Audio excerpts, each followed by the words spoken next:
whistles. 25 whistles. I was logging into my DraftKings, and the problem with being secure with your passwords is you have a different one for every account, and then you have to remember every one with every account. That's why you use the same one. No, but that's not why you use the same one, because then you get hacked, and then they have access to everything. Yeah, right? Good point. So I had to like go back, and I leave little clues for myself through my email hidden, like the first part of the password. So you don't know what it is. Well, ever. no, I do. I can eventually track it back, but it's like I go on a scavenger hunt every time I lose a password because I've got them hidden in different emails, and then I find it all together. That's so complicated. You know what's less complicated? Having someone not steal your identity or steal your money. I get that. That's what I'm saying. Welcome, everybody, to 25 Whistles.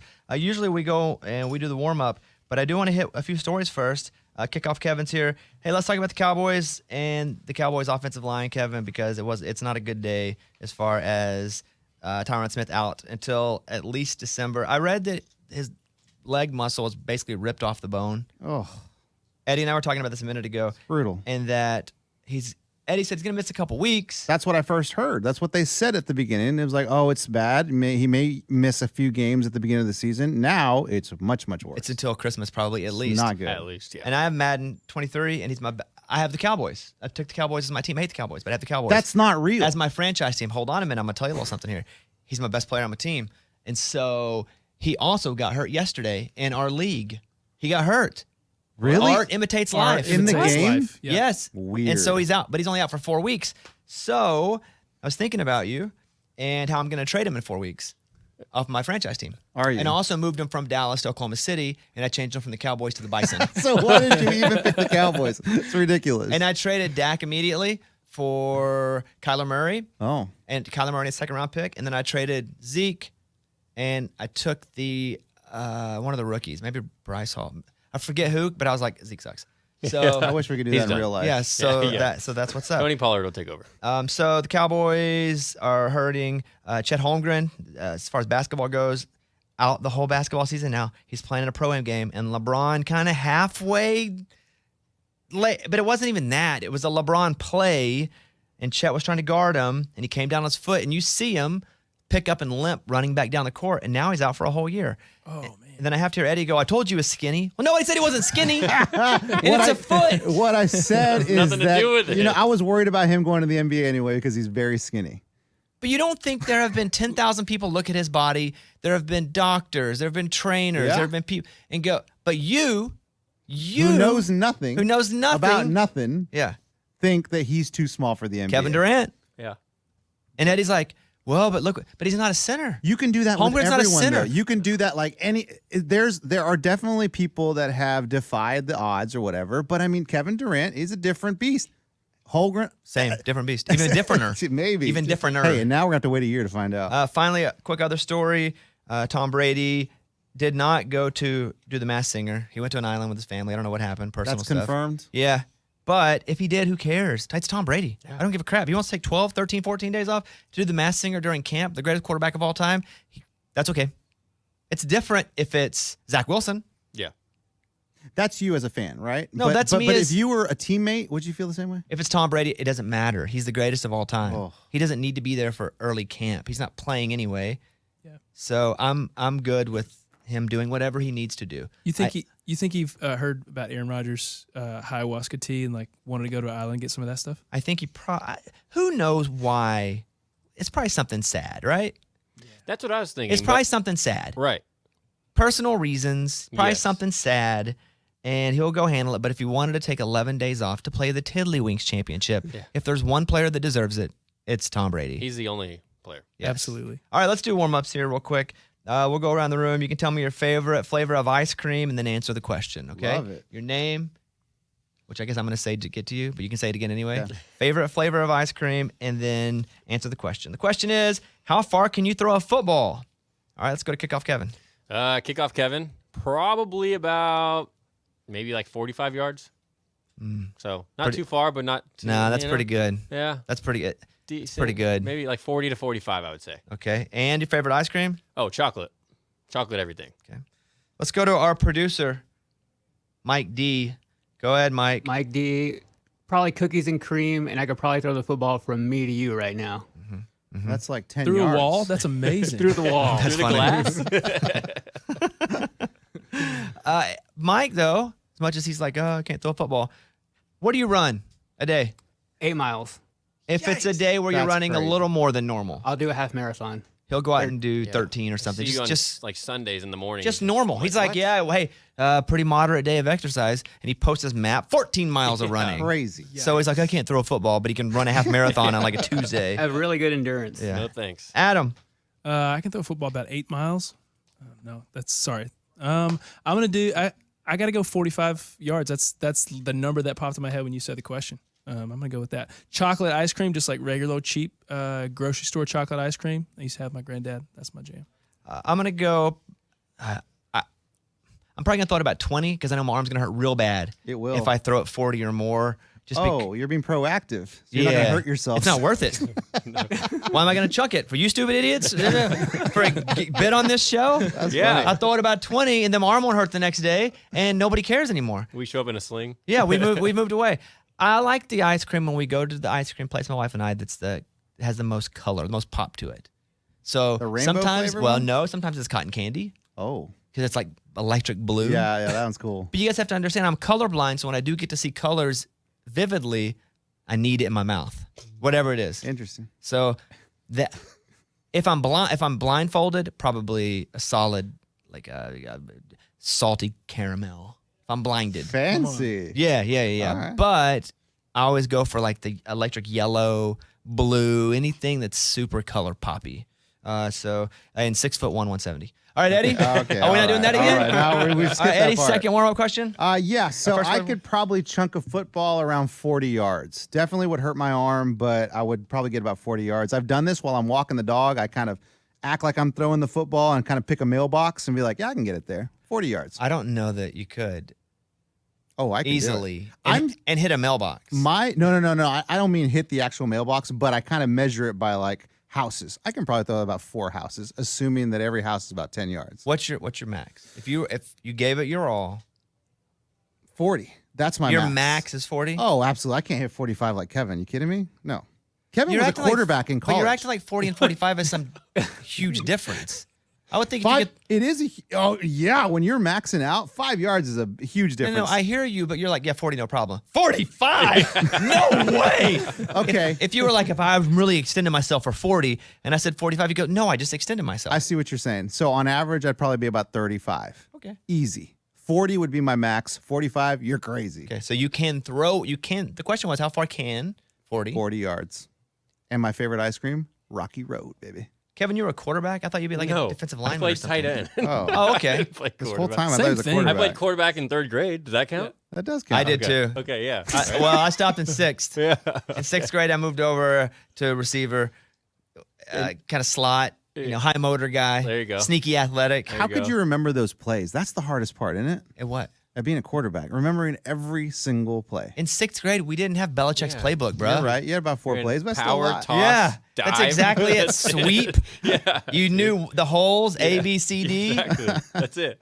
Final question around the room. Do we like hats backward for adult men? What's the cutoff age if not? Eddie, I'll go to you. Yeah, immediately I'm looking at Adam Hambrick. You look silly. I feel like this is pointed. Ooh. You It look wasn't. I actually silly. wrote it last night. Mike, didn't I? He did. I wrote it last night and sent it to Mike. Wow. That's yeah. fair.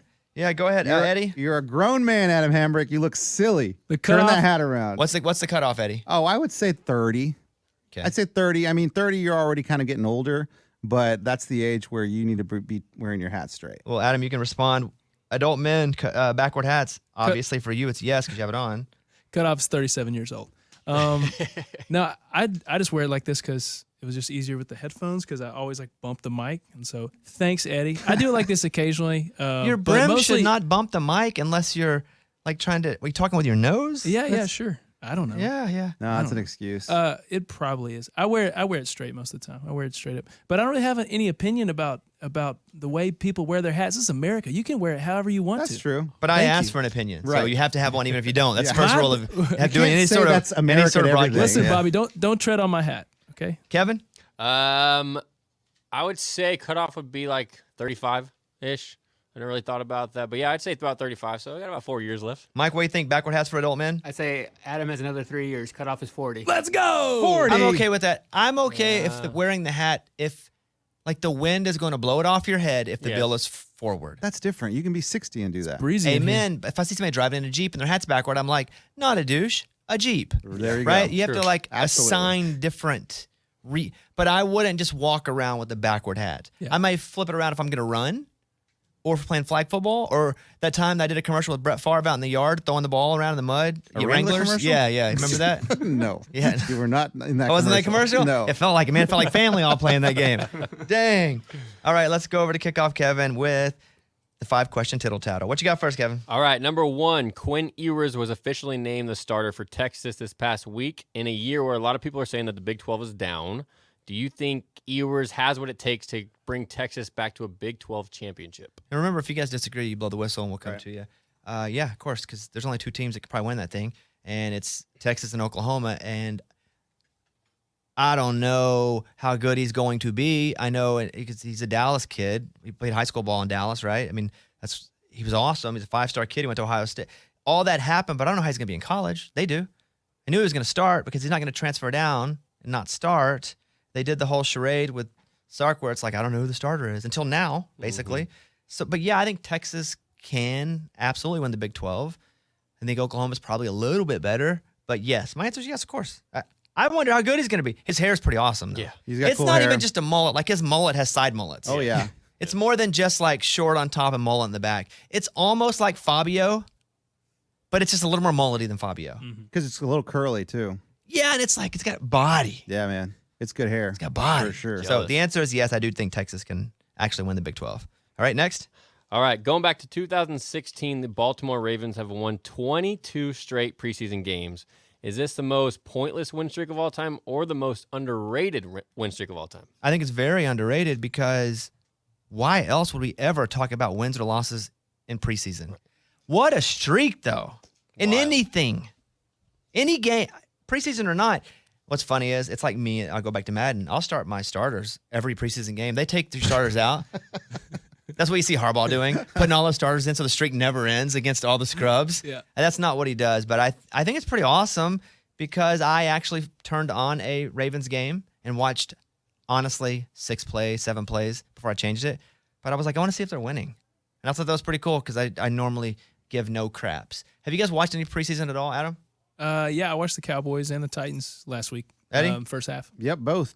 Cowboys and Titans. I watched both of those Kevin? games. Yeah, I watched a full Patriots game last week, and I watched about a half of this Ravens game, and it was a good game. The only thing that I just kind of caution myself on and watching preseason is as I see people doing well, and I'm like, oh, drafting them for fantasy. And then it ruins everything because yeah. I watch them like catch 4 passes for 61 yards against the high school team. And then they I'm- get cut. I'm like, that dude's awesome. Yeah. It's like watching Hard Knocks, and I'm like, I'm drafting 7-Eleven. Right. You know that? Oh, yeah, so, always yeah. open. Yeah. So then I do, and he doesn't even, and I'm like, I'm dialing 7th round, I'm going to get him. And then he doesn't even play, and then he gets cut. Yeah. So I try to stay away. I did watch the Titans, see if Treylon Burks would get any playing time, and I think he had 1 carry for like 4 yards. But I think it's pretty cool. I like that one. What else you got? Patrick Mahomes, he looks like he's already in midseason form. Do you think he's out to prove that he can be great even without Tyreek Hill? I think he's going to have to be really good, but I think they're going to be fine at receiver. They're going to have 2 receivers that are probably better than having 1 great. I'm not even talking about, we're taking tight end out of the picture, right? Taking Kelsey out. Yep. I'm talking about straight wide receivers. Juju, he didn't have a quarterback. He had Big Ben lived hurt for 10 years. We don't really know how good he's going to be. And he's good. He was good with a bad Big Ben. So have you already drafted your fantasy team? I hate to say some of this stuff because some of you idiots are in the same league that I'm in. And I'm like, I've drafted in 1 league, but not our league, so you're good. and they have 2 hyphenated last name receivers. Oof. Can you name the other, Eddie? Yes, Valdez Scantling. Yeah, good. Oh man. And both of those guys are going to actually be pretty good to really I good. agree. And so does he have to do it? No, I think he's going to have really a balance of weapons. It'll be interesting to see who. Oh, you want to talk about another hyphen? Who's the running back? Edwards It's all hyphens all the time. That should be the Chiefs. All hyphens all the time. Kansas City hyphens. I think he's just a really good quarterback. I think they're probably embarrassed and have something to prove after the Cincinnati loss more than he's trying to just prove something himself. Yep. That Cincinnati game, boys, they blew that game. Yeah. And it's lost on the fact that Cincinnati made it and Burrow, and it's like Burrow's the man. And, with Stafford and the Rams winning that. But I think the Chiefs they're set to do it and to win and to be dominant again. And I think they have two really good wide receivers. So why do you think he's playing so much? Is it just because he needs to get used to a whole new offense without Tyreek, or is it just because he just wants to play? I don't think. Well, it's not a whole new offense. I mean, it's a different offense when you're losing your big weapon. But it's not a whole new offense. I get it. You may have a different player that. Oh, dude, but he was so dynamic to that offense. I mean, he made everyone double team him. He made all defenses go to one side of the field. So. All defenses went to one. It's like the shift. It's like the shift. Well, holy crap! No one's Tyreek's guarding on the whole left. left side. We're all going that way. We got a pull hitter over here. Yes, absolutely. I think there are things that he will have to learn how to. But you can learn a lot of that in practice. I don't know why he's playing so much. Yeah, that's my question. I think maybe they're trying to figure out who the guys are. But again, you're not playing the real defensive backs that you're normally going to play, or even the same schemes. And these defensive coordinators aren't showing their whole defensive game plan either. I think he's probably just extremely motivated. Honestly. I would be if I were him, because people kind of wrote him off. Yeah. And he's awesome. Let's not forget how you talk about dynamic, but also with Tyreek, I think the difference, what you're going to see this year, is these other two receivers can do things Tyreek can't do. They can't run as fast as he can. They can't stretch defenses, but they're also fast but bigger. Yeah. And you're going to be able to throw to them closer to the end zone. Yeah. That's not a crossing route. You're going to be able to throw fades to these guys. You really didn't throw a lot of fades at Tyreek because he's 5'9". He didn't need to. So, yes, did they lose? Yeah. They lost the dynamic playmaker that he is. But I think they might actually, there's a possibility they could be better as an offense in general. So, that's what I think. All right, you got another one? Yeah, UFC president Dana White said that there was a deal in place in 2020 to bring Tom Brady and Gronk to the Raiders before John Gruden blew it up. Do you think Brady would have won a Super Bowl with the Raiders like he did with the Bucks? This is the barbershop comment that he made that everybody's... The speculation, and they went to a few different people. Is it Carson Wentz? He called it MFer. Is it because it was like they were going to stay with that MFer? That's what Brady said in jest. But they never actually said who he was talking about, and he didn't either. Right? It was like Carly Simon. You're so vain. You probably think the song is about you. They never said. She never said who it was. He wouldn't either. But now most people feel that it's Derek Carr and the Raiders. Right. And that him and Gronk were going to go to the Raiders. And then it was blown up. And Brady said, you're going to keep that MFer over me? So do I think they would have won? Yeah, of course. I think wherever Tom Brady would have felt like he could have gone and won, he would have. He didn't go to Tampa because just is a warm place. There was nothing there. Like But no, he got to bring things there. Exactly. But that was and he would have done that in Vegas. Yeah, that's what I'm saying. Like he's not going to go somewhere he doesn't feel like he can win. So that doesn't mean the players all have to be there. That means they have room in the cap. That means the coach is willing to build the offense, not just the players, but the scheme around what he does. And I think if he was going to go to Vegas, he would only have gone if he'd have felt like he'd have won. Or he retired. That'd have been cool too. So we almost saw him in Miami though last year. Yeah. For this year. So Gruden, they're saying that Gruden blew that deal up? That's what I've heard. Was? Yeah. Dana White said he was kind of brokering it, and Gruden was the one that kind of said, no, thank you. Crazy. But Carr, I'll end on this. I think Carr's really good. Yeah. I think Hunter Renfrow, as they say, I think Hunter Renfrow is a dog, and he's not even the number one. No. Yeah. Hunter Renfrow is awesome. Yeah. And he's not even the best receiver there now. And again, Waller, top 3 most dynamic tight ends probably right now, maybe 5, but Young, top 1 or 2. Mm-hmm. So I think Brady would have won there. I think Brady wouldn't have gone anywhere he couldn't have won. Agreed. So, all right, is that all 5 or you got another I got one more. All right. There's a lot of hype coming out of San Francisco with quarterback Trey Lance. Are you buying this hype? Do you think he has what it takes to bring him back to the NFC Championship, maybe the Super Bowl? No, I'm not buying it yet. I've just seen nothing, my own eyes. I hear people say he can. They watch him in practice. That him and Debo have a fine relationship, but like who? Brandon Ayuk. Yeah, I think that's who they are kind of saying like that's his dude. Because Debo's in the backfield a decent amount too. Mm-hmm. Although they're saying he will be a little less this year because if they don't have all the injuries they had last year, I mean, that's part of the reason that Debo Samuel's always back there. No, I'm not there yet. It's tough to be a quarterback in the NFL. And I can tell you, I know from experience because I've watched a lot of games. Every Sunday, man. He may. I think he'll be a pretty good fantasy option because he'll also run the ball a little bit until he doesn't anymore, which is how it kind of always works. Mm-hmm. Lamar's been the only one I've seen that year after year continues to run because Lamar somehow doesn't get hit hard. Yeah. Right? He has that He's ability slippery, just be like, yeah. whoop, just bend at the right time, but Lance also in college, he didn't really play anybody, right? Trey Lance, it's not like he didn't play in a big conference. He did have last year to sit under Garoppolo, and so I'm just not there yet. But it'd be cool. I don't hate him. I think it'd be interesting to see. But no, right now, I'm not buying it. If anybody is buying it, you speak now for everybody. I ain't buying it. Okay, there you go. All right, that's Tittle Tattle. Mike, do I do a spot here? No, you can do it after the We can go right to the interview? Yep. Well, let me say then, it is my great pleasure. I am a big fan of Paul Finebaum. He was a writer way back in the day, and then radio, and then now he's now he's ESPN. He's all over the place. I'm lucky enough to have done Finebaum's show probably 6 or 7 times at this point. He's the king of the SEC.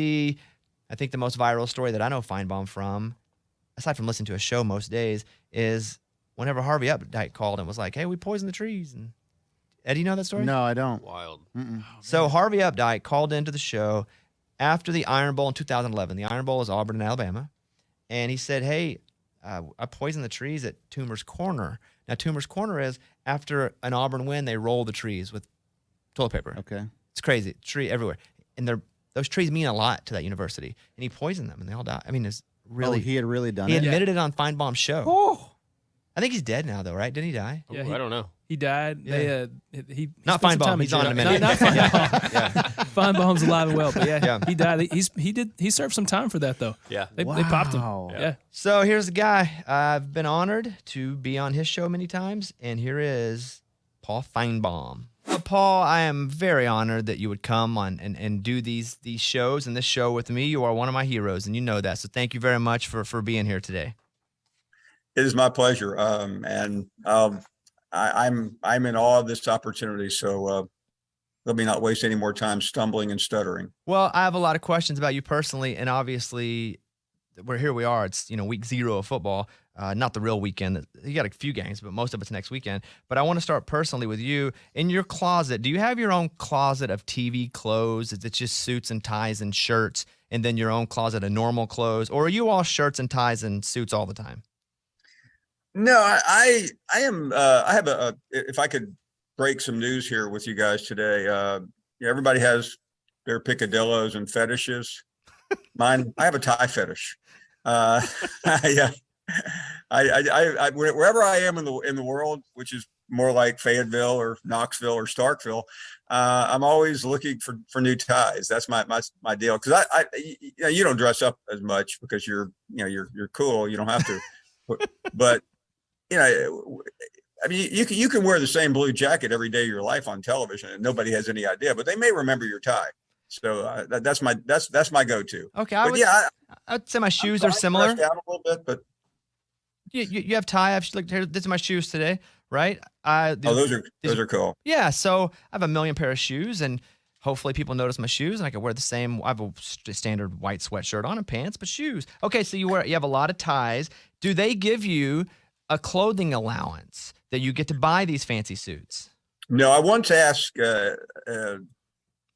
my first big television agent, who ended up leaving a couple of years ago to become the president of the World Wrestling Entertainment with Vince McMahon. Not that that's been in the news lately. And I asked him about that because I was naive. I was coming from Birmingham, Alabama. I said, well, do I get a clothing allowance? He said, at this level, you don't ask for clothing allowance. They assume you can pay for your own clothes. And I knew that was an invitation to quit talking about it.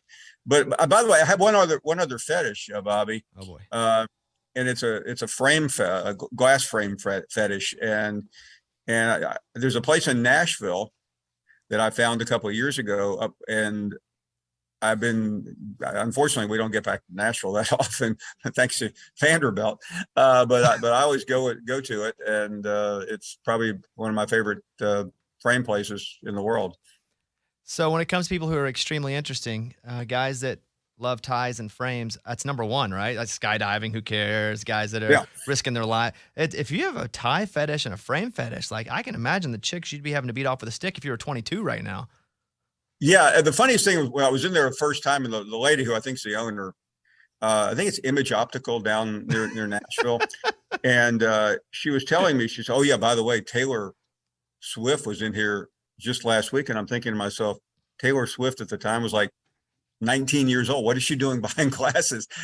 I'm never sure if I confirmed that or not, but it was a great line. I saw, so I'll take that one, and that one, and that one. Yeah, those are the things. I mean, other than that, Bobby, I'm just a pretty boring guy who every once in compares a while himself to Taylor Swift. No, we heard it. A boring guy who thinks he's like Taylor Swift and compares his daily activities in life to her. Yeah. This is you.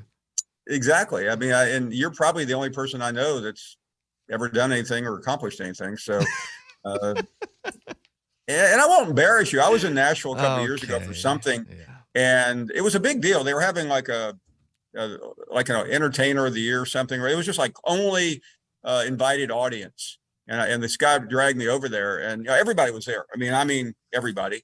And I spotted you, and I kind of nervously walked over because I think Brad Paisley was sitting with you, or Keith Urban, and all of a sudden you just jumped up and hugged me. And I was just like thinking, I wonder if anybody is noticing this or recording this. Maybe this will end up on whatever the network is in Nashville, CM something.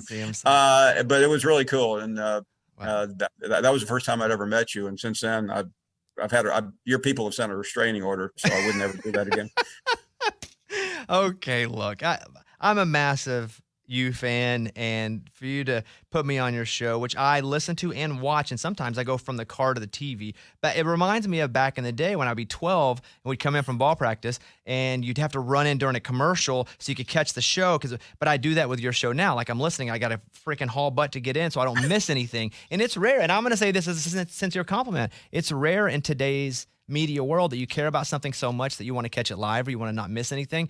And what you do on your show now, like I feel that with how you do your show. So as a sincere compliment, I'd like to say, like, you're a real reason that I look at sports and even media in general and go, man, it can still be done at such a high level. Do you still feel today, when you go in, are you still so inspired and fired up, or are you going, I've got a job to make sure people know and I'm going to just take it seriously and focus on what they expect of me? No, I mean, I truly, I'll spare you all the cliches, but my favorite time of the day is when I'm sitting behind a microphone in this studio. It really, and I think as you get older, Bobby, you really do appreciate it because you don't know where it ends, and most of the time it ends badly. But COVID changed me. That year and a half doing a show from home, hearing the stories, watching and experiencing what so many other people were going through, really, I quit. A little bit of the cynicism faded away. Now I must admit it's coming back pretty fast. But it really was to hear stories, and now that's probably my favorite part of not only interacting and hearing the crazy people, because that's the trademark of the show, but hearing the real life stories of people that have been laid up or are just lost a parent or a loved one, and they talk about what this program or your program or what any program means to them. And I think that's really what we all should strive to do. And I think too many people in our industry are only there to hear themselves talk and not the folks that they are supposed to be serving. Who top 3 SEC coaches that you would be friends with in real life, or that you are friends with in real life, like as people? Because we see them all and we hear them all. We think they're cool. But who are the top? I'm not going to ask who you don't like, but the top 3 that you're like, those are my boys. I'm not saying this to patronize you. I mean, if I'm doing a show in Georgia, you would think I'm not just saying Sam Pittman because I genuinely like him, but I genuinely like this guy. And don't quote me on this, but I normally don't like that many coaches because I find them often to be disingenuous and hypocritical. And Pittman, he introduced me to his wife this year at the SEC spring meetings, and I just fell in love with these two. I mean, because we're I'm a couple of years older, but we're in the same age group where we're both married and we don't have children, and I just saw a lot of myself in him and how some fame got to him late in life, and nobody expected it. So he would be at the top of my list. I mean, Kiffin is intriguing. He's a master manipulator. You have to accept that. I do like Kirby Smart, just to kind of round out my top three. And I know somebody is probably saying, well, you didn't mention this one or that one. And you know what? You're right. I didn't. So when you look at a team like Ole Miss and Lane Kiffin, and my prediction was, or my feeling was, if Ole Miss performs and they win 10 games, because Lane is such a guy that he's great at being on camera. He's great at tweeting, front-facing. Like, if you want a front-facing football coach, that's what Lane Kiffin is all about. And if they can win 10 games, I think he's got a real shot to be, like, coach of the year, because if Ole Miss wins, people love to put Lane places where they can hear and see Lane. Do you think Ole Miss has got a pretty good shot in the West to, second, possibly take down Alabama? No, I don't. I don't know why you do. I think there's too many unknowns for me to plant a flag with Ole Miss seriously. I think they can win maybe 9 games. They have a really good quarterback. I don't know how they're going to mesh. I mean, they have a million parts from transfers, and Bobby, that can be a great season or a disaster. The one thing I think will be difficult for Ole Miss, though, is to keep Lane Kiffin. He is a wanderer, and he's been there a couple of years. He's had success, and I fully expect his name to be mentioned elsewhere. NFL or college? Bigger schools? I think college. I don't see him going back to the NFL. That was he was briefly the head coach of the Raiders. I don't think that's going to happen again. The Florida-Utah game to me is very interesting because you have Utah, who's come into prominence in the last couple of years as far as being a school that is respected outside of the western part of the country. And Florida is a school who isn't as respected as they've always been because they've had some down years. Obviously, they have a coaching change as well. That game, to me, is interesting because do you think a team like Florida, which their quarterback is getting Heisman whispers, and he's not played much at all, but again, they're a big SEC school. Can they win in week 1 against Utah? I don't think so. And you're right about Anthony Richardson. I do the Saturday show with Tim Tebow, and a year ago he started telling me this is the best quarterback. He wanted to say since me, being Tim Tebow, but he was too humble, or at least too smart not to say that. But that's what he was insinuating, and it was impossible to tell last year because there was such chaos, and Dan Mullen just underperformed badly. I think Napier is really a good coach, but I don't see how they pull that one off. And the problem for them is the second week they have Kentucky. I mean, they could get off to a disastrous start. And that's a problem because Florida fans think they're Alabama, Bobby. They've won 3 national championships in their modern history, but they've also fired countless coaches. I mean, Will Muschamp burned out. I mean, even Urban Meyer burned out there, McElwain, Mullen. So they are now, they have a chance to get back, but until recently they had no chance because their facilities were so far behind everyone else's. You have a lot of these SEC schools that are trending upward if you ask the people that live in the towns that support the SEC schools, meaning Tennessee, Arkansas, Ole Miss, Mississippi State even. So you have, which of these programs is the more legitimate, really trending up, maybe not this year, but could possibly win their side of the SEC? I think it's Tennessee, and I'm from there. I went to school there, and I know the tendency for Tennessee fans is to buy in too quickly. But I think Heupel is as good a play caller as I've seen in recent years. Hendon Hooker is a very good quarterback, so it's a matter of putting it all together. They have a critical early season game at Pittsburgh, which lost its quarterback Kenny Pickett, lost the best wide receiver in college football, Jordan Addison, who pretty much put himself up for bid and went to Southern Cal, and that's going to hurt them. So I think Tennessee could get to 9 wins this year. Their fans think they can do better, but that's the nature of fandom, as you well know. Well, I think Tennessee fans are more like thinking they're Alabama than Florida, meaning, when's Tennessee done anything since T. Martin? Really? And they still feel like they win national championships every year. No offense to you, but it's like not you, but Tennessee fans seem to be more annoying than any other fan base than as far as like we're still awesome in a real national contender, because they ain't. Well, I refuse to accept what you said. Okay, that's fine. That's fine. Can you go to dinner? I hear you. But yeah, that's what I like about certain fan bases, though, Bobby. They don't get down to the dumps and act like they have no chance. Tennessee's done literally. I mean, they have not done anything legitimate since 2007. I think it was 2007 when they went to the SEC championship game with really a pretty average team. Now, right now, they have reason to be optimistic, though. The problem at Tennessee, not to get too deep in the weeds, is it's just been a chaotic place.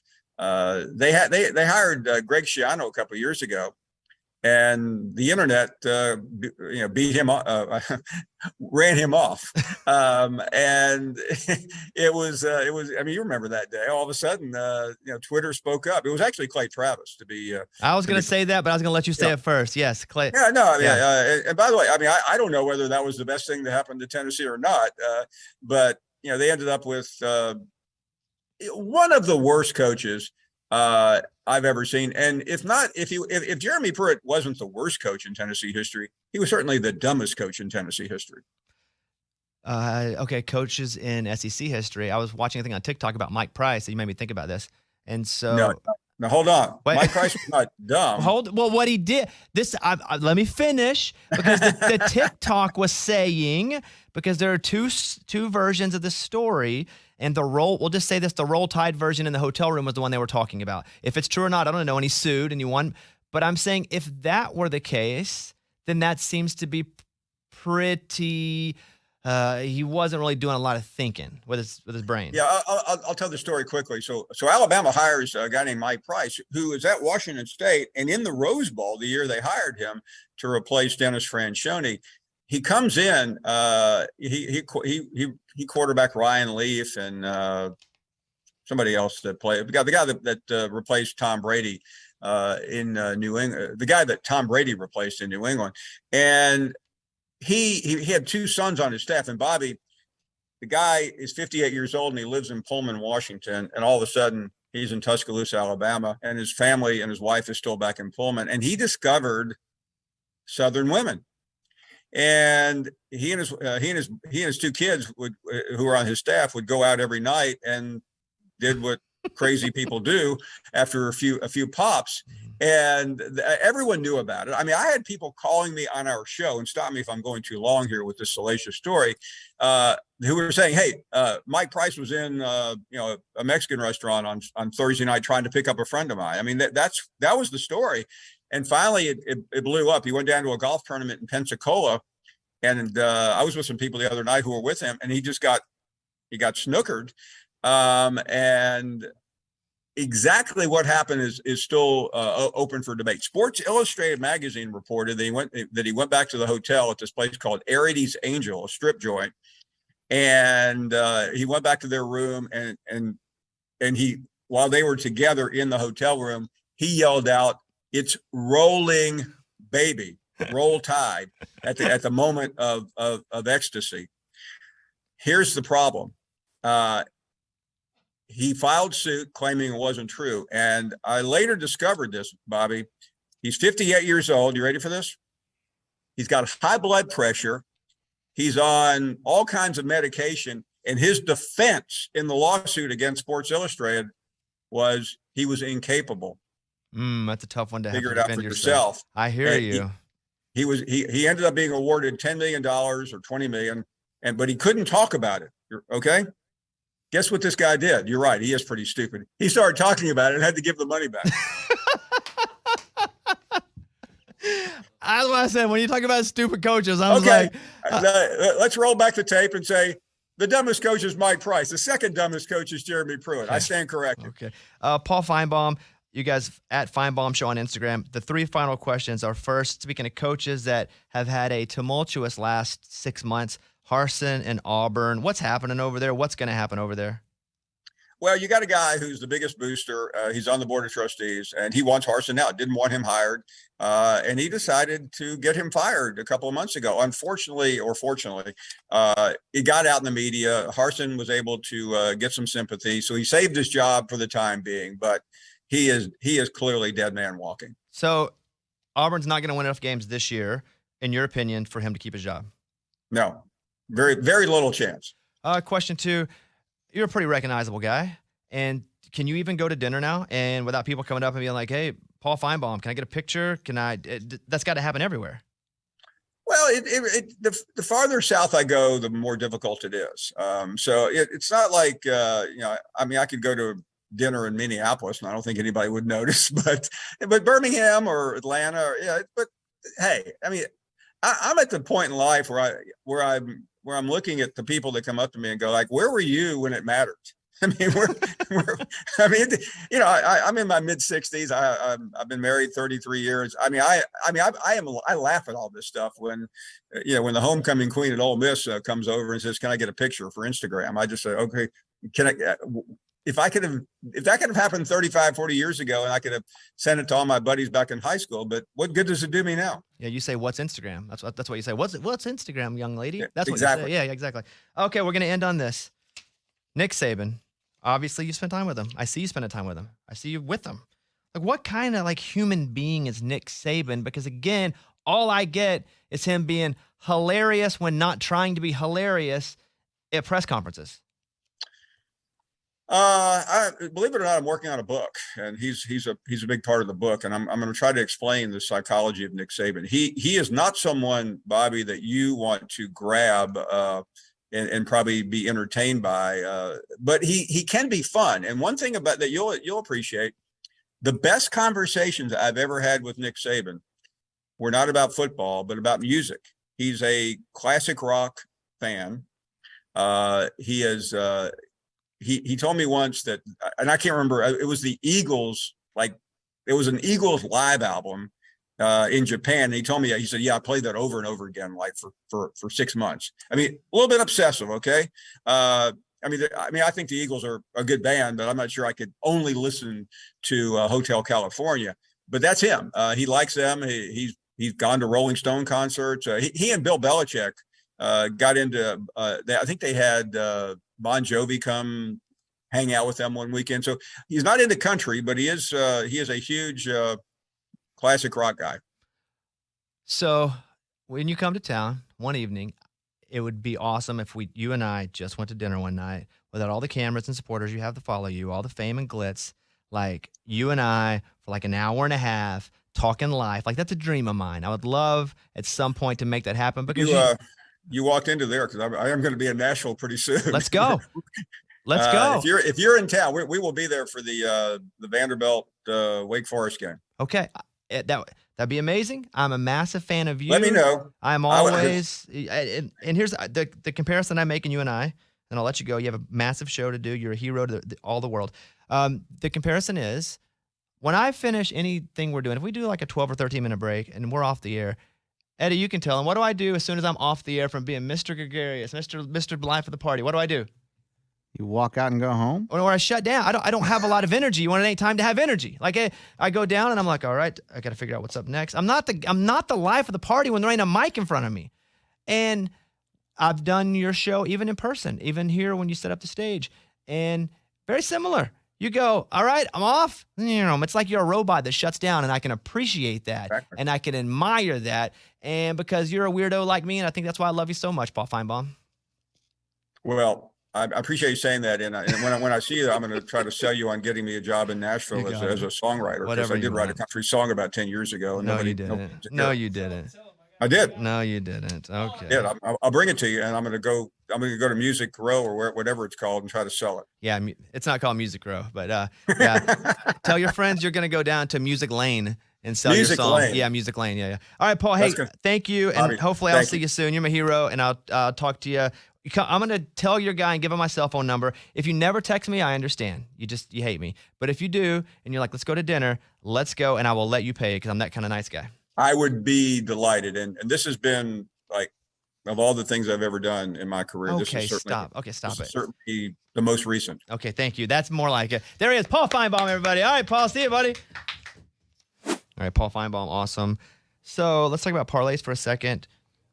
Kickoff Kevin, would you define a parlay to our audience here? In the best way I know how, so is when you like the Oh, I'm odds. gonna have to tell him. I'm gonna have to tell him. Nope.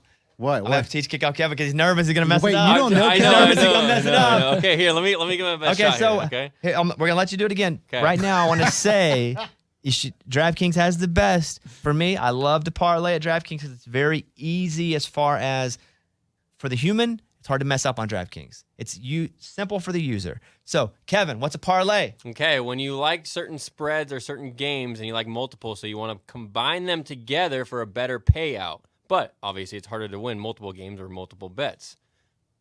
Yeah. That's parlay. Yeah, Yeah. it was really It tough was a explanation. complicated way to say it. But Yeah, it's like Was Eddie it? and I. If I was gonna say, I'm gonna walk to Eddie right now. I'm gonna walk 1, 2, 3, 4, 5, 6 steps right to Eddie. Or I could say, okay, I'm gonna take one step, then I'm gonna look at the ceiling and go, ooh, is anything gonna fall on me? And I look to the left and go, is a car gonna hit me? But I'm still gonna get there. It's just one bet, or you're betting multiple things inside of one bet. Yeah. And if any of them lose, you lose. Yes. But if you can hit, oh, it's a big hey, payday. I hit on DraftKings last year in bowl season, an 8-game parlay. No Dude, way. that is how much you put down? And they reposted me, $40, I think. Woo! Man. Yeah, I won an Wow. 8-game parlay, and I think it made me like $2,600. Come on. Wow. That's amazing. And what I kept doing though is I won 4. I posted on Instagram. Should I keep going or should I cash out? And I'm not a big cash out guy. And I sent it to Eddie after about 5, and he was like, cash out. And I won again. I said, what about now? Cash out. I'm a So- big cash out He's guy. a big cash out guy.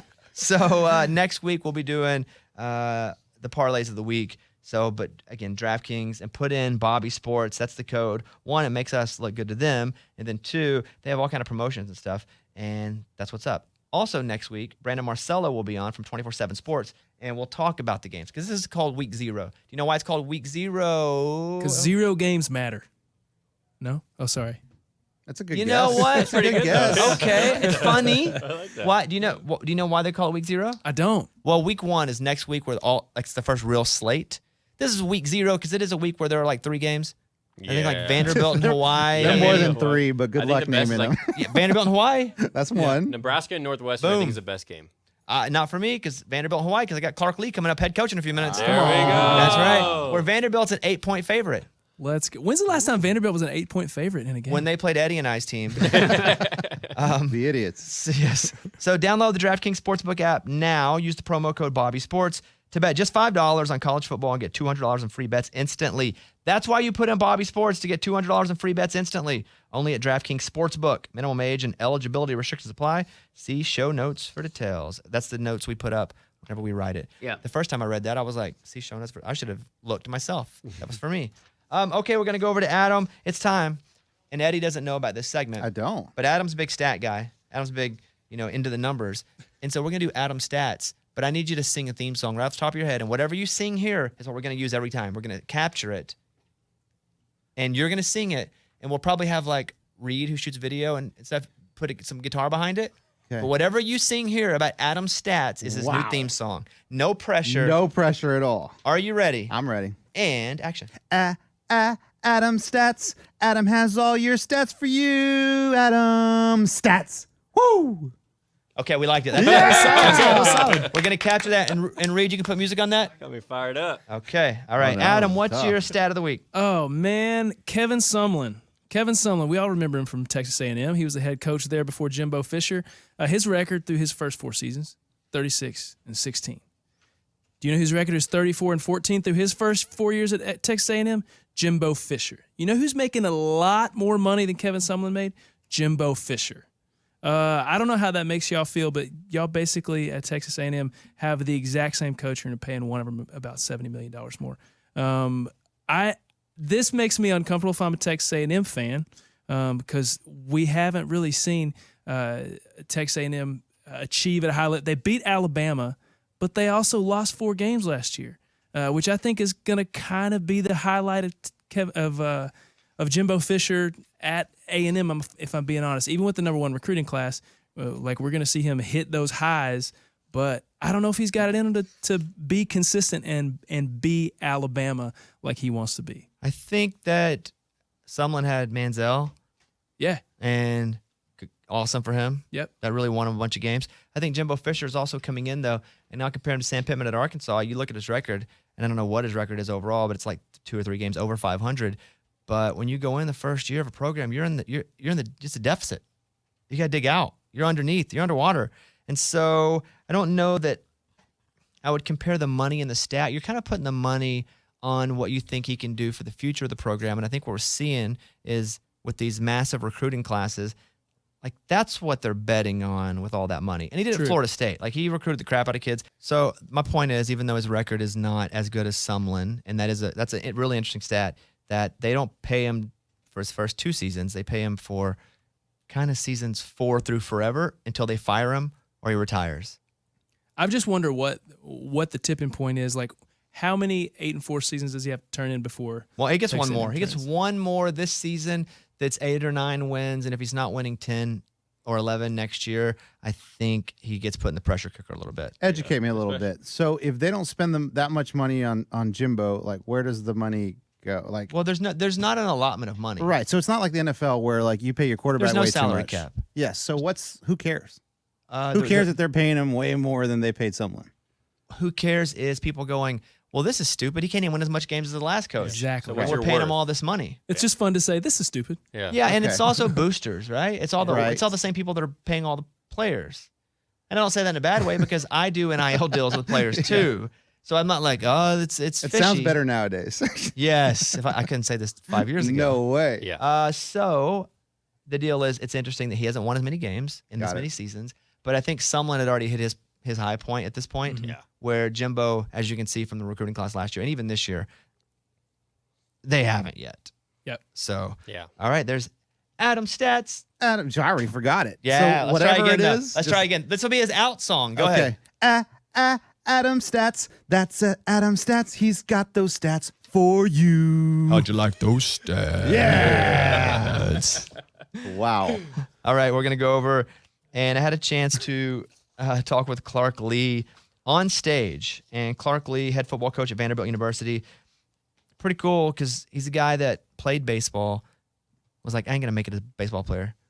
Went back to football because he was a good high school player, played fullback at Vanderbilt, and then started coaching and kind of climbed his way up. And I remember when he was at Notre Dame as a defensive coordinator, he was very sought after. And when he came to Vanderbilt, I was like, wow, I didn't expect him to come to Vanderbilt. But he went to school here, and I was talking to him actually before the show. And I was like, why? Why would you pick Vanderbilt? He goes, I really believe in what they're going to invest in this program in the future. And also, he didn't say this to me, but I was like, there's no pressure on him to win right now. That's true. They just are going to put the pressure on him versus the support they're giving him. Meaning, if he's not getting what the other coaches are getting financially, facilities, they're not going to expect him to get what other coaches are doing. But I think that's going to kind of build itself as it goes. And he's awesome. So I'm going to play this. Ladies and gentlemen, here he is, Clark Lea, the head football coach from Vanderbilt University, with me on a stage in front of about 1,000 people. Head football coach at Vanderbilt University. Clap your hands for him. Thank you, Coach. Thanks. I've never been so cool before, Bobby. That was awesome. I appreciate it. What do you look for in a leader?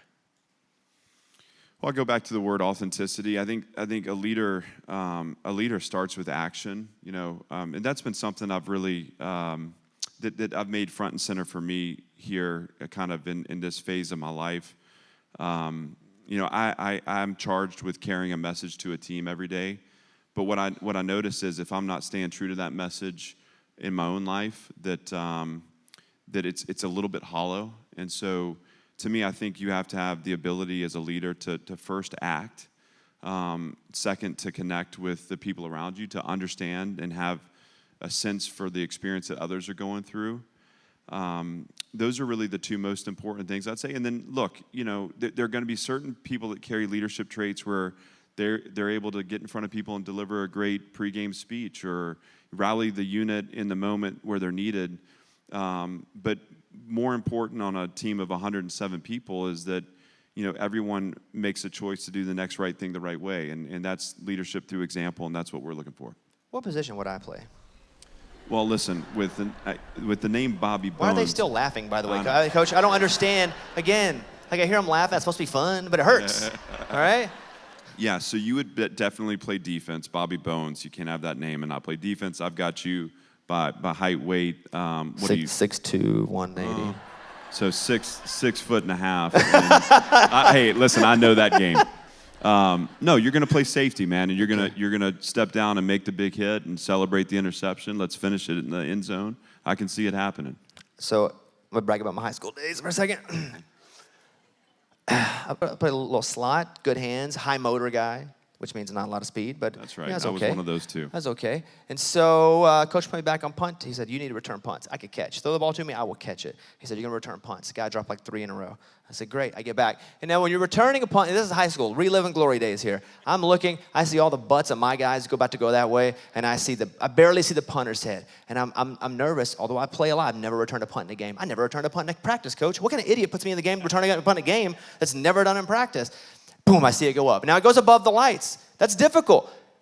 I never practiced this. The ball goes above the lights, the ball's coming back down the lights. I look and I see it feels like 50 people going, running at me. Running at me. You know, and I consider myself a brave person. I do. I consider myself, I'll take on any challenge. I ran away. Well, it sounds like something that, I need to help you confront here. Oh, we don't need to know. No, so listen, when you come out to practice, we're getting the jugs out. We're going to let you catch some punts. Hey, the jugs, I'll catch them with nobody on me. Somebody hit me, that would be bad news. You feel good about this season, Coach? I do. I mean, listen, I think what is important to me is progress. What is important to me is identity. Those are things that we haven't had at Vanderbilt. Those are things that, I'm an alum. I mean, I played at Vandy, so I've followed this program for a long time. And I want to put a team on the field that people are inspired by, that are, they see that the team playing for each other. They're fighting for every blade of grass on the field.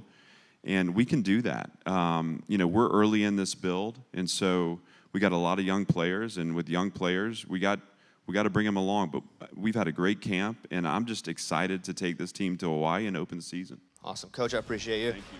Hey, guys, right here. Motivational moments from this guy, Coach Lee. Give him a big round of applause. Thanks, Coach Clark Lea. He did afterwards say, hey, I do want you to come out to practice and catch some punts. And so I probably won't do that. Did he really? Yeah, because you guys haven't heard it.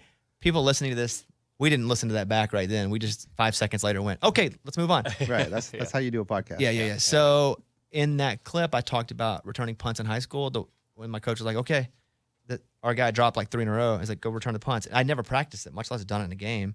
And so I went back and I was talking about how it goes up into the lights and you lose it and then it comes back down. Oh, yeah. And then you got to catch it and there's people running at Yeah. you. It's just a lot to never have experienced it.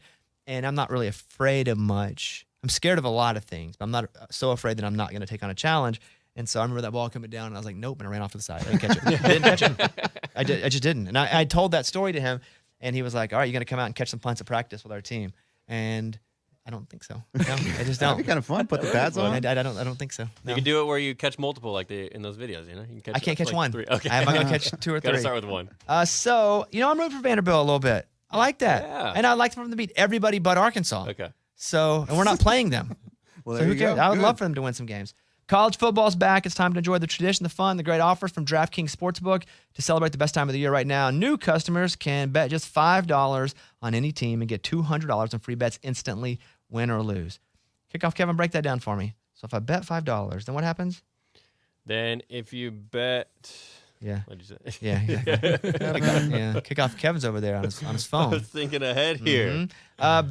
You looking at your story coming up? Yeah, exactly. I can I'm respect trying to- that. I'm trying to I can respect that. plan myself in my head how I'm going to present it. If you bet $5 on any team, you get $200 in free bets instantly, win or lose. So $5. Let's say you bet on the Cowboys, Week 1 NFL.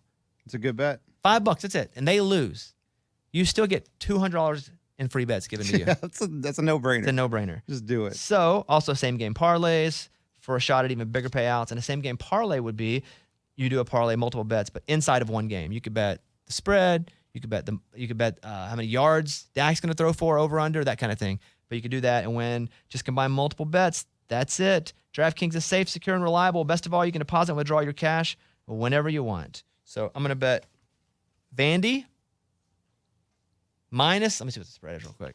I'm going to do one right now. Ooh, live. Yeah. Live cool. betting. Did somebody say, is it legal? No. Oh, you I know, probably but if you thought say that, I sound like a bad boy. That's why I Oh, said that. hey, is that legal? You know, bro, who cares? Yeah. I knew no one said that, but I was like, is someone asking if what I'm doing is against the law? I'm glad you asked. I don't know, and I'm doing it anyway. Vanderbilt, at the time of this recording, is an 8.5 point favorite. Dang, that's a lot. They keep That's a going lot. up. That's a lot. God dang. Okay. Maybe not. That's all right. Vanderbilt, let's go at minus 8.5. And then I'm also going to go with the over. Over under 53. And I'm going to sit there just on those two. That's my parlay. Let's see. If I bet $25 on that, it pays $90. It's pretty good. Nah, I'm betting more than that. I'm Oh, going to wow. bet. Wow. You know what? Big Commodore. That's a $5 bet for me, man. I heard, Yeah, I heard Clark Lea talk there. There we go. I know what's up. I'm betting 100 to win 364.46. Dang. Baller. Yeah. Do you want to use Face ID? Yes, I do. Oh, wow. To place your bet? Mm-hmm. That's why it doesn't let me place your bet. Oh, yeah. Dang. Uh-huh. Okay, bet. It's going. Done. Boom.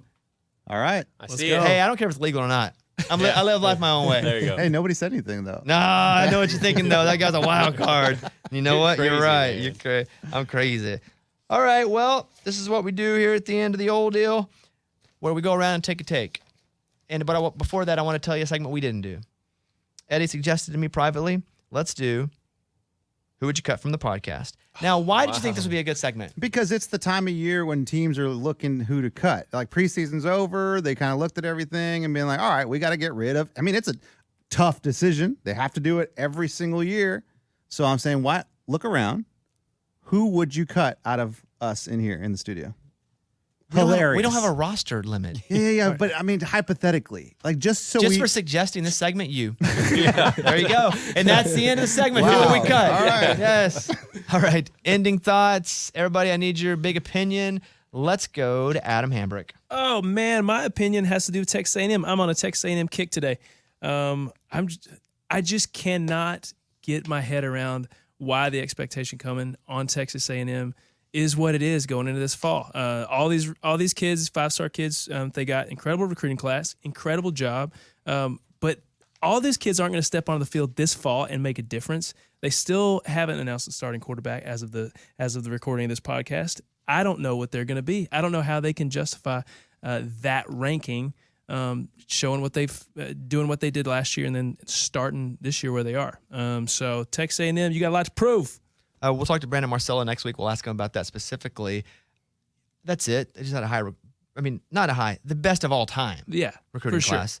Yeah. Which But I it's also not totally basketball. understand. It's also not basketball. Right. If you do that in basketball, you could probably go pretty freaking far because it's 5 kids, and that's much more of an individual sport. That's athleticism in basketball. Football, you got to depend on everybody. Yeah. So I agree.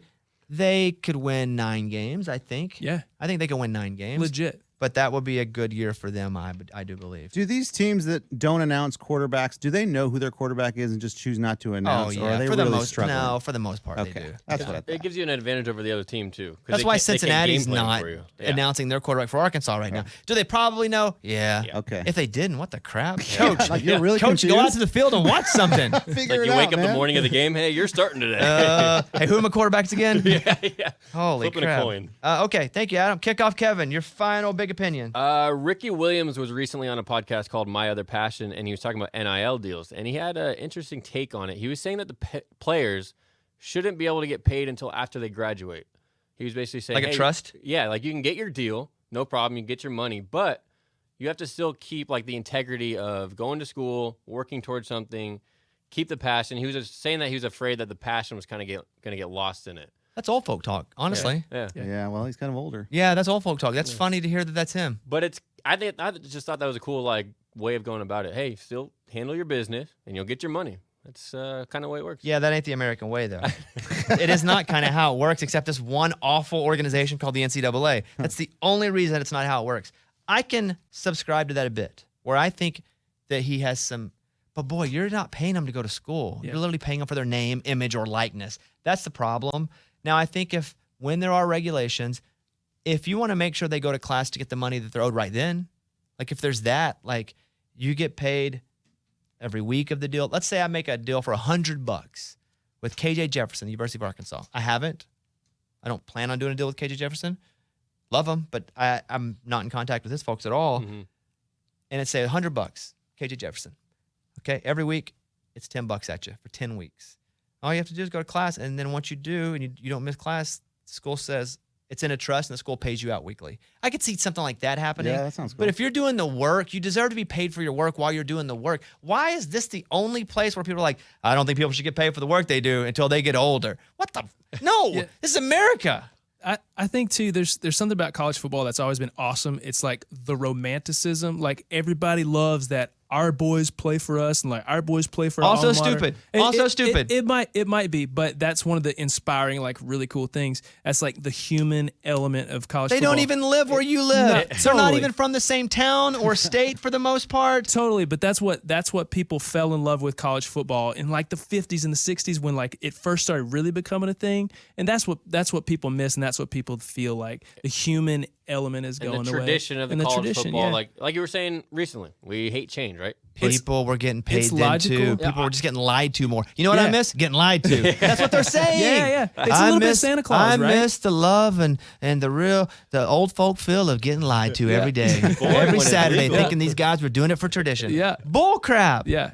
They get paid by a scholarship and they used to get paid all the time by folks just being like, hey, there's an envelope on your doorstep. Yep. Hey, there's a new bag. There's a car. in the Don't driveway. know where it came from, but hey, They were probably getting paid more then than they are now, if we're being honest about and it. they weren't getting taxed for it, probably. Yep. So I understand why he would say that. And I hate being the one older guy that is like, cool, Gen Z, Yeah. That's kind of what I am. But I get it. I know why I'd say that. That was him in his day. Right. You should feel like, Yeah. I mean, I still like the music from my day. You know why? Because in my day, that's what formed and shaped me. Yeah. And with Ricky Williams, it's NIL deals after you've done the work and weed. Yeah. Lots of that. Eddie? Yeah, the Cowboys have found a star. It's unbelievable. Sometimes you just get lucky and you're like, wow, where did this guy come from? But last game, preseason game, Chargers, Oh, Cowboys. God, not a preseason star. Kavonte We just talked about Turpin, this. Guys, he came out of nowhere. He returned a 90-yard kickoff for a touchdown. Amazing. The next punt, he returns that for another touchdown. Unstoppable. Dude, he looks so good. And now I read that the Cowboys are he's starting to do reps with the starting offense now. So now we may be looking at what? Wide receiver number 3, number 4 here, Kavonte Turpin. And this dude is Draft him. amazing. No. I know you guys did an auction fantasy. You could have got him for like $1. No, not yet. That's your guy. Let me see where he is next Always week. jump on your guy early. Yeah. That way, when everybody else is trying to get him, you're like, Did anyone else see this guy play? Yeah. Yes. Amazing. Bones, this guy's going to be a star. that's why I can't watch preseason because I'm him. I'm Eddie. Guys, I'm Eddie. Everyone? Eddie's second round drafting him. Yeah. I'm not saying that you're stupid. I'm saying that I'm stupid like you. Yeah. And that's why I can't watch preseason. Well, as a Cowboys fan, I'm a little worried because, you got CeeDee Lamb as your number 1, and then, you're like, what do we Michael Gallup's hurt. You're looking at a couple other ones. So when you see a star like this shine in preseason and you read that the Cowboys are taking some interest in him and looking obviously to keep him and now doing reps with the offense, I'm like, guys, problem solved. Here we go. I like love- it. I I love like that everybody you're gets calling him a made fun star. of for their opinions. Every single person. Everybody just I expect it. Yeah, it's good. No, that's it. I'll go with mine, especially you guys doing fantasy. Let's say you don't take a quarterback in the first 5 or 6 rounds. Jalen Hurts is going to be so good this year. That's what I hear. I'm not going to draft him because it's Jalen Hurts. But Jalen Hurts is going to be so good this year because he's got A.J. Brown, Quez, Devonta Smith. Yeah. He already is. He was playing last year with almost no weapons. A young Devonta who was having to spend the first half of the year figuring it out. I think how Jalen Hurts runs, which he'll run a little less. He's not a big. He's like Lamar in like size wise, because he's not a huge. Trey Lance is a bigger dude, like big, thicker, Trey's more huge. muscular dude. I think Jalen Hurts is a guy you could probably get 12th round and hold and put in. And if you have another really good quarterback, you could probably trade that really good quarterback later for another good player for your team. But I would take Jalen Hurts I just hate saying that to you guys because you're all three of you are in my league. I mean, all leagues are different, right? But last night during our draft in one of my leagues, he went undrafted. Right. And So I'd scoop him he could, yeah. and hold him because I think that his potential is really high I agree. because of all the weapons that he has in Philadelphia. All right, that's what's up. I need to pick who I give the whistle of the show to. And this time I'm going to go with Mike D. And I'm going to tell you why Mike D. Because when we asked you how far you could throw a football, He was honest. you didn't imagine the size of your ding dong. No. No, you didn't. You didn't look at it and go, I'm gonna just say it's a lot bigger than it is. You said, "What's a football?" And you know what? For that, you get to blow the whistle today. Yeah. So Mike's gonna blow the whistle. Don't forget, we appreciate DraftKings. They're the reason we're doing this. If you like the show, please follow, please comment. It really does help us. Next week on the show, Michael Rappaport, who you would know from, well, back in the day, Friends. TikTok now. Only Murders in the Building. Massive role on Only Murders. I watched the Yeah. finale, by the way. Anybody watch finale? Nope, yet. not You yet. guys aren't there? Also, TikTok and comedy and everything. Real Housewives. I show Caitlin and she goes, I know him from Real Housewives. I was like, he's on the show? He's like, no, he comments on he's on Bravo. Oh, he does? All the time talking about it. That's awesome. So Michael Rappaport will be on next week and Brandon Marcello from 24/7 Sports. And that's it. And Mike, blow us. Oh, wait, hold on. Hold on. I was waiting for you to ask. Hold me that. on. Mike, if you'll blow the whistle, we'll get out of here. There it is. See you next time, everybody.